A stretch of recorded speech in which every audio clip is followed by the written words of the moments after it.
Dash. Welcome back to episode 3, Released Expectations. I'm your host, Trey Gammage, and today I have a special guest, Josephine Lee.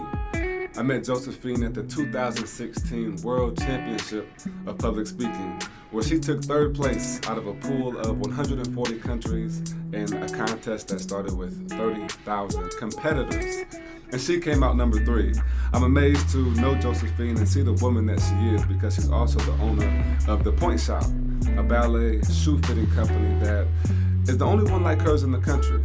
You might have seen her recently on Lifetime Network's fashion startup, where she was awarded a significant investment to scale her business nationally. Just 2 years ago, she canceled 75% of her revenues in order to take this leap and take this risk and focus solely on providing one product exceptionally well. And it's paid off. It's paid off really well. So today, that's exactly why we're talking about releasing those expectations. Because when you do, the world opens up to you. So my top takeaways for today are: 1, be reckless. 2, don't take yourself too seriously. And 3, everybody has a purpose. Find out more about the side notes and takeaways at TreyGamers.com. But really, I just hope you enjoy the conversation. This is The Dash.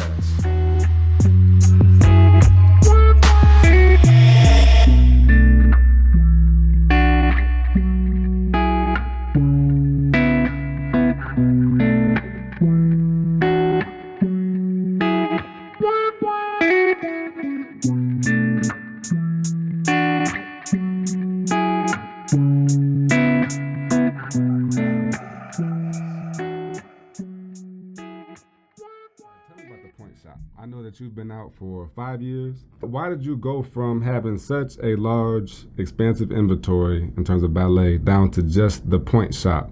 How did you feel when you let go all of that revenue and all of that business that you had built up? You know, 5.5 years ago when I started the business, I opened up a dance brick and mortar store. So that was jazz, tap, ballet, ballroom, every kind of dance. So it was a one-stop shop for all of those things.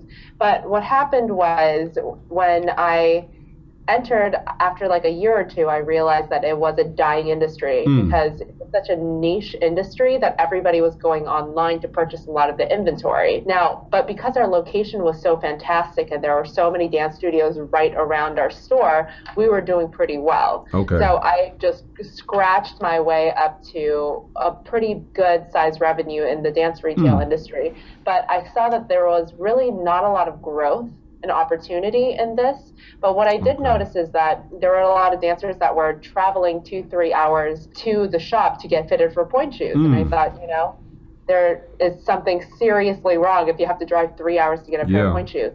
So what I started to do was I started to travel to the studios. Okay. And that started to blow up. And then I started to realize that there's a much bigger need than I ever anticipated.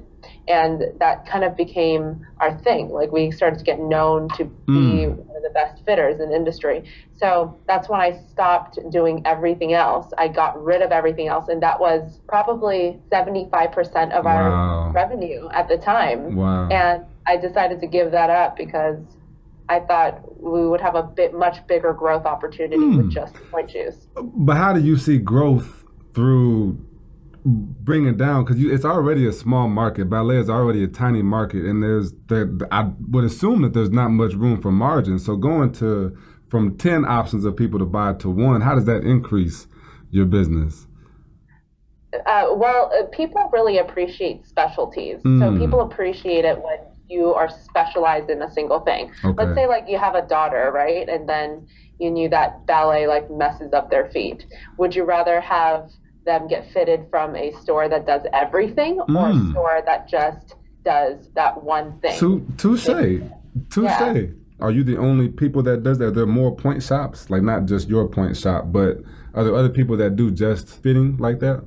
No, we're the only ones in the country, I believe, that just do point shoes. Wow. So that's a nice, I guess that makes sense. So I noticed in the episode on Fashion Startup, they asked you about your vision back then for the company, and you weren't quite sure where you saw your company going. Where do you see it going now?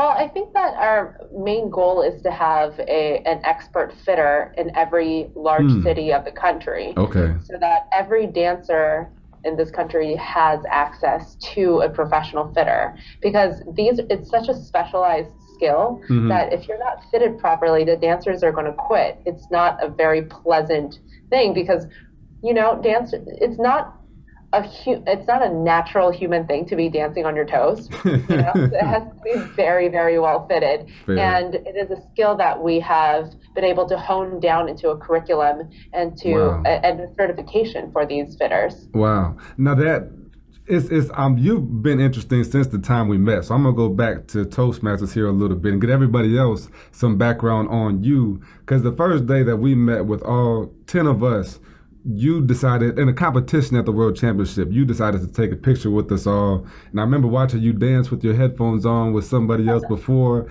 you won the semifinal and doing all these things. How has going on Fashion Startup and having your business, because I noticed to scale it, you had to kind of work on some of your facilitation and really be more specific on what you're doing. How has that helped you not only in your business, but as Josephine Lee? I think when it comes to speaking or business, I think the thing that I focus on the most is to just have a great time. And I think you mentioned that kind of through my actions. I don't really take myself too seriously. I just do what feels right. Okay. And I don't resist the urge to do something. I don't resist the urge to want to compete or have a good time or do something crazy with the business, take a chance, take a risk.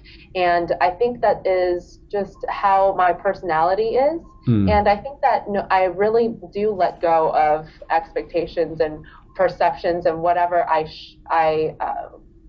don't put a lot of pressure on myself. Okay. And clearly. I'm starting to notice that, and actually from that time this past August at Toastmasters, it was such a humbling experience for me, and half of that was just realizing, I come from football. Our competition is, I don't like you, I don't want to see you, I'm talking crazy to you, I'm cussing at you, and then to this world championship stage with 140 countries, and to have some folks like that, to be around that is surreal. What happens in your life when you let go of the expectations of other people? I think the world kind of opens up to you because there's so many opportunities. There's endless amounts of opportunities and chances that you can take. And I think when you're just focused on your competition, you don't see those opportunities. But when you let go of the expectations and the structure of what society has given you, then there's just so many things that you can accomplish without thinking about what anyone else is doing or expecting of you. And how long have you had that kind of train of thought? I think my parents were a very big influence in my life, and my parents are the same way. If you think about traditional Korean parents, they're like, you have to get married by a certain age, you have to have certain jobs and career paths and everything. But what was great about my parents was that they always emphasized me doing whatever I feel is good for my life. They don't push me getting married. They don't push me having kids. They don't push me into certain jobs. They just want me to be me. And that's something that they've always emphasized. So I'm very, very grateful. I can see that for real. I think your graciousness, your gratuity kind of rubs off on you. Do you have siblings? I do have two brothers. Two brothers, are they older or younger? One older, one younger. Okay. So where do they fit in the grand scheme? Are y'all all five of y'all in the same kind of mindset that you're talking about here? I think my older brother and my younger are very different than me. I think like most siblings, we're very, very different. And they're a little bit more cautious and they're a little bit more thorough, I would say, in most of their decisions. I am, to be quite honest with you, I'm a bit more reckless. Okay. And I have the freedom to be reckless because I'm not as fearful as my brothers, I think. And it is interesting to see that kind of mindset difference between my brothers and I, because we had the same parents. Right. But I think what happened was when when we watched my parents growing up, they had a lot of hard times. They, went through bankruptcy. They went through multiple businesses that didn't work. And the way that I saw those things were great opportunities and learning lessons. And what my brothers saw were failures and hardships. Wow. So we kind of responded a very different way to what my parents' experiences were. Yeah, that's great. There's Carol Dweck has a book called Mindset, and it talks about growth mindset versus a fixed mindset. And you just hit that exactly on the head. With that reckless, first of all, why did you use the word reckless? Why reckless? I really just like that word because it has such a negative connotation to it, but it's kind of like a fun, very freeing word for me. And I use that word quite a bit to describe myself, reckless. But I think there's something so great about being that it's something so freeing that I don't see it as a negative. Could you take those parameters and those limitations off your life, like you said, let go of the others' expectations, and that is when your business and life will grow. I did have that one written down. That's why it was familiar for me.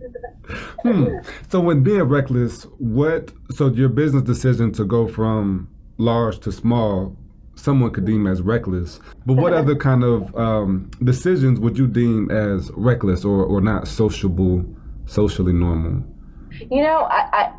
It's interesting because when I was in high school, it wasn't that I was reckless in terms of what a normal rebellious child would be, but I think I wasn't a very good team player. So I was actually on my high school dance team when I was all the way from freshman to senior year, and I was my coach's greatest nightmare because I never followed the rules, and it wasn't even malicious. I just didn't feel like doing something when people were telling me what to do. I don't do very well with authority, not because I want to be a bad kid, but just because I just didn't.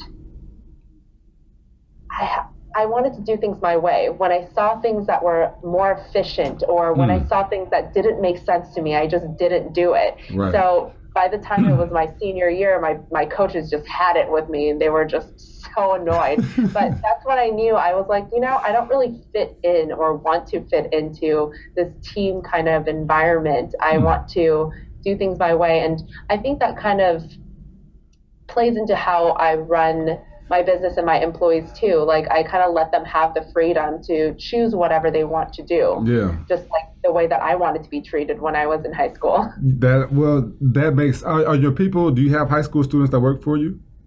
I don't. Okay. So most of my fitters are, they range from either semi-professional dancers to professional dancers. And my manager is actually a mom of 3. Wow. Okay. Yes. Wow, that's pretty cool. What kind of trouble has taking those kind of risks got for you? Or not really even trouble, but what kind of downfall? Because there's the ebbs and the flows, the ups and downs, the good times and bads, like you talked about with your parents. So you've had some super success with your business, with your life as Josephine. What are some of those on the opposite, on the tail end of the life and spectrum that keeps you pushing forward? Well, I tried a lot of different things, and of course I talk about the things that stick, but there's a lot of things that didn't work either.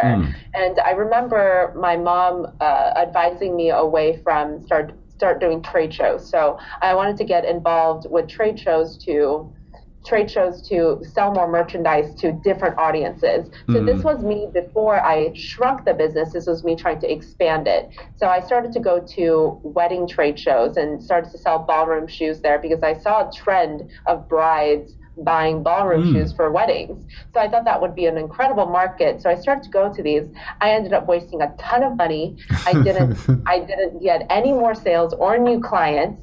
And I just wasted a whole lot of time just not being able to sell anything. And the greatest thing about this story is that, not because I learned the lesson, but my mom had warned me against this, and I told my mom afterwards that I didn't do very well, and my mom never says, "I told you so." Wow. She says, "That's okay. You learned. Now you know." And that's how my mom is. She's like super cool and amazing, and she never says, "I told you so." She just says, "Hey, that was your decision. That's fine. Yeah. Now you know." just move on. Well, No that's big what deal. you either win or you learn. So I guess that's a really good way to come from going in the downfall to a upbringing. How many percentage wise, if you could, you might not be able to, percentage wise, how much do you fail versus how much you succeed? If That's a tough question for me because I how often do you try things that don't quite don't work? work. Because I think people get caught up, and I guess I'll make the question more plain. People get caught up in the how things are going to happen and the what I'm going to do, and they psych themselves off from the what ifs. What if I spend money and I don't make anything? What if I can't pay my mortgage? What if I can't do this? How do you fight that? I think I fail more than I win. I Mm-hmm. definitely do. But because my mom has allowed me to fail, just like she never criticized me for trying something and failing. She just Mm-hmm. says, cool, you learned, that's fine. So I was never afraid of failing. So I don't really remember the times that the negative feelings that you're supposed to feel from failure. Because my Okay. mom never rubbed my nose on them. She just said, cool, you tried it, it's fine, you Yeah. know? But I definitely think if I were taking inventory of all the times that I took a risk and either failed or succeed, I think I definitely failed more, Hmm. but it doesn't deter me So which one is from more valuable? probably the failures The failures. How so? because What do you learn from those? process of elimination Okay. and how the market works. So I start to, the main thing about business is what do people need? And you Okay. can't ask them because they don't know, it doesn't exist yet. So it's all about just trying and seeing if it sticks. Hmm. So we were the first to go mobile in my industry. We were the first to do a subscription program. We were the Wow. first to do a mixed use property. We were the first to do just point use.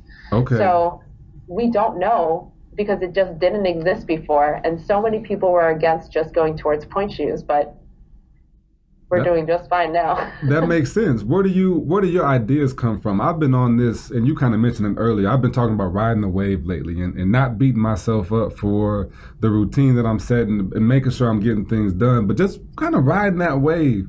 Is that something that you like to do as well, is just ride that wave and see what works for you? Totally. I totally go with the flow, and that's one of my main mantras of my life. But I think what it is that when I do any kind of business, it's just it's trial and error, but it's also listening to your Okay. customers Okay. because you don't know what you're doing. Your customers know what you're doing, right? Yeah. So all of my greatest moves in my business was a suggestion from a customer. Hmm. So somebody said, "Well, we're driving 3 hours to come to your store. Would you ever consider coming to us?" And I said, Wow. "Yes, I will. How many are you? Like, I'll go to Dang. you." Yeah. And So they that's how it started. And then the subscription program, I had a customer that was like, "Hey, I need 4 pairs of point shoes every month. Can you just keep my card on file and you can just send it to me?" And I said, yes. So I started asking other people if they needed the same program, and they said, "Yes, I do. That would be amazing." So that's how we started the subscription program. So you So were listen to your customers. you were open to the opportunities. That's how the doors open up for you that you didn't know were there. Because I was gonna say, like, how do you get into, if my customer does not know what the problem or the pain is, how in the world am I gonna figure that out? So that's pretty cool that you were able to figure that out through your customers and in there. So I like the business. I do want to know more of Josephine, because I know the Point Shop is not just a business for you, because I know that you danced all your life, and your presence on stage and from some of the things I've seen after Toastmasters and just your overall vision on stage and the way that you're able to dance. What is life for you? Honestly, I think everybody should have a purpose, Hmm. and I think you need to make a choice of some sort, and you should live your life with integrity. And what I mean that is that every action that you do, and every business that you form, and every person that you talk to, every message that you give on stage should align with that message or that purpose that you have in your life. And Mm-hmm. I happen to choose point shoes as a vehicle to help me with my overall purpose. And the overall purpose for every human being is to leave the world a better place than you started out with, right? Yeah. So for me, I happen to choose art because that's what I know. But I think everyone should just pick something that they can improve on, just like a little thing that you can change in the world. Okay. And yours is point shoes. And that's just a vehicle, but the overall message is the art form. Is to create awareness with the arts and the things that you can do. And even I consider public speaking an art form as well. I definitely do too. You know, performance, that is writing, that's literature, that's a lot of the things just combined with everything that I believe in. Okay. So, and it's ultimately a human thing. Art is human. So that's what I am. I'm a humanitarian, and that's what I do. That's pretty deep, Josephine. I like that. When did you discover your purpose? My purpose is to help people find their purpose, and that's what this whole podcast is about. It's all about people like yourself and why you do what you do and how you got there. How did you get to this point, or where did that come from? I think it's just being able to articulate something that you've always known. And I don't think a lot of people are able to articulate it until later on in their lives. But it's something that, you know, brings you immense joy. I think you just have to pay attention to the things that you do in your life and how that makes you feel and what tugs at you. And I think when you have that immense tug, that is your purpose. Wow. That's what something... Wow. So there's no denying it then. Exactly. When did you realize that art was yours? I think it honestly stemmed from when I was younger. And because I danced my whole life, performance art has always been a passion of mine. And growing up and starting a business that helps others do that was another thing that I really appreciated and was so thankful that I discovered it. So I'm just so grateful that it exists. Yeah. And all I want to do is just help others get to that. Okay. And I've noticed for myself and for pretty much everybody I've interviewed, everybody that I've talked to, their work is a vehicle to give back. Why is giving back so important? Because that's just the way that humans work. It's just, you know, I don't believe that there's true altruism. Like, we all do things for ourselves, but that's what is so amazing about it, is that we're designed to feel good when we're doing things for others. Other people. And I think that's a wonderful thing. That makes sense. Yeah. So we're meant to do it because it feels good to do good, right? Yeah. Yeah. So I think that is something that is innate in each one of us, and we just have to find out what exactly it is that tugs us. You're making me happy right now, because there is this pulling and this inkling. So what do you say to the people that, I want to start a podcast, I want to start a business, I want to be a professional speaker, an athlete? What do you say to the person that can kind of feel a tug but they don't trust it?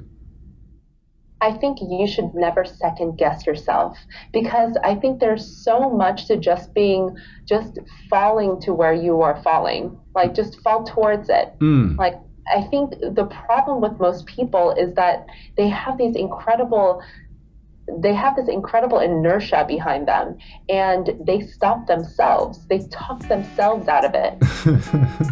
But that's right. The problem. Don't talk yourself out of it. Just do it.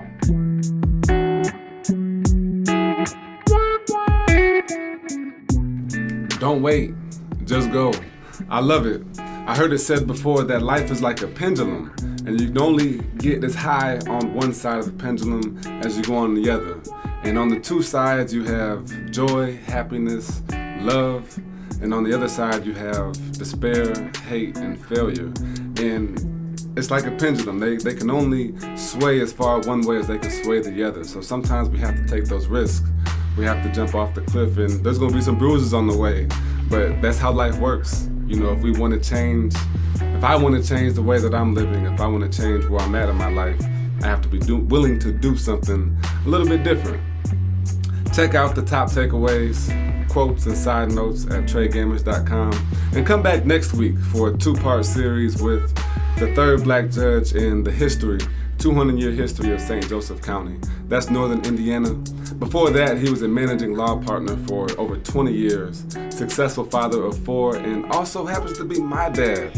So I'm excited to sit down with him and have a conversation with Dre about one of his projects, preparing your child for education, making sure that our parents are putting children in the best environment to be successful in the place of education. So I'm excited to have that conversation. Stay tuned.